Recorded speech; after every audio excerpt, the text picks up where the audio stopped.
Hey folks, Dave with Small Batch Cigar. Today we're responding to a comment that I got this morning saying, and I quote, pepper and syrup. Come on, dude.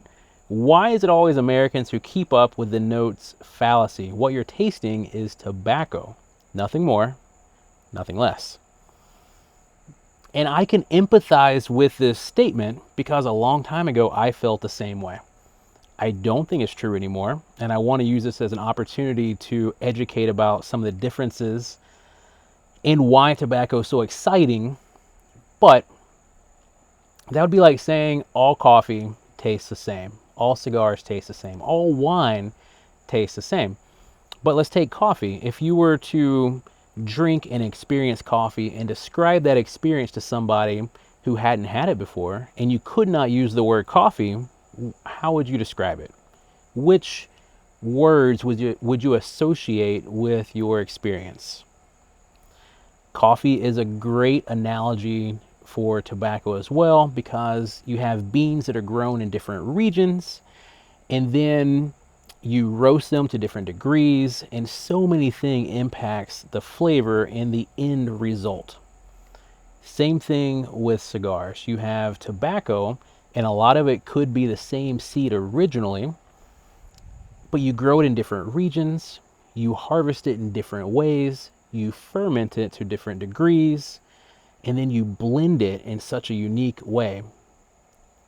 The cigar is rarely a farmhouse style blend. I can think of Mombacho and LFD that do something like that, where they'll take the same lot, the same crop, the same area, and make a cigar out of it.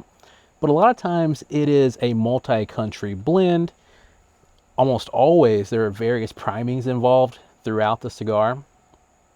There's just so much going on that I think it's almost harder to assume that every cigar tastes the same than it is to assume every cigar tastes different. So, with that in mind, yes, it is tobacco. What you're tasting is tobacco. But personally, I think there is so much to taste from different tobaccos. When we talk about tasting notes like cedar, have I tasted cedar? No, but I've smelled cedar. And so a lot of times the tasting notes come from things, that aromas that we associate with. Same thing with, there's a certain cigar that I always describe as a funky earth. And if I broke that down, I would say it's probably a tanginess that accompanies the earth. But I really don't know how to describe it any better. It's earthy and it's funky. It's kind of like in the beer world when they come out with something and they call it a dank IPA. There's probably better ways to break it down, but it's not as helpful if we say this is bitter, this is acid, this is savory, this is sweet, this is salty. If we just stick with those identifiers, it is harder to point people in the right direction when they're looking for something specific. If you have a better analogy, if you have better points to make, please educate us all. Drop comments below.